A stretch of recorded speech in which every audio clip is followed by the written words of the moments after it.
चला आज आपण बनवणार आहोत सुकी घोसाळ्याची भाजी।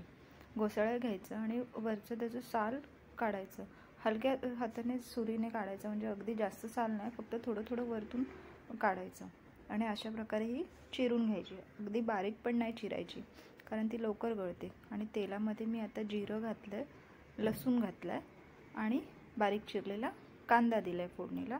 आणि कांदा चांगला परतून घ्यायचा। थोडासा परतला की त्याच्यामध्ये आपल्याला टोमॅटो घालायचा आहे। टोमॅटो घातल्यावर पण टोमॅटो पण चांगला परतून घ्यायचा आहे। टोमॅटो मऊ होईपर्यंत थोडा परतवायचा। परतून झाला की त्याच्यामध्ये आपण हळद घालणार आहे आणि लाल तिखट घालणार आहे। जास्त काही मसाले घालायची गरज नाही, फक्त हळद आणि लाल तिखट घालायचे बस। आणि चांगलं ते मिक्स करून घ्यायचं, चांगलं तेलामध्ये चांगलं परतवून घ्यायचं सगळे मसाले। आणि त्यानंतर मुगाची डाळ घालायची। ही मुगाची डाळ मी थोड्या वेळ भिजत घातली होती, भिजत घालून ठेवायची। आणि आता ती घातलेली आणि त्याच्यावरती आपण ते घोसाळ्यात जे चिरून ठेवलं होतं ते ती भाजी घातली।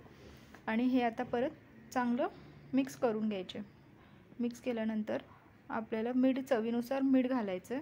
मीठ घातल्यानंतर थोडीशी ती वाफेवर ठेवून त्याच्यानंतर त्याच्यामध्ये आपल्याला पाणी घालायचं।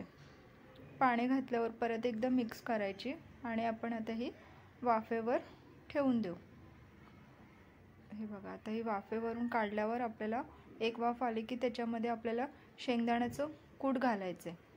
शेंगदाण्याचं कूट घालून पण चांगली भाजी मिक्स करून घ्यायची।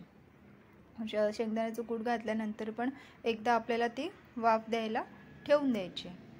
मग आपली भाजी, सुकी घोसाळ्याची भाजी तयार। ही भाजी नक्की करून पहा, खूप छान लागते। मुगाची डाळ घातलेली असते त्यामुळे ही सुकी भाजी खूप छान लागते आणि अगदी भाताबरोबर पण आपण ही खाऊ शकतो। अशी थपथपीत भाजी होते ही। नक्की पहा करून आणि कशी वाटली ती मला नक्की सांगा।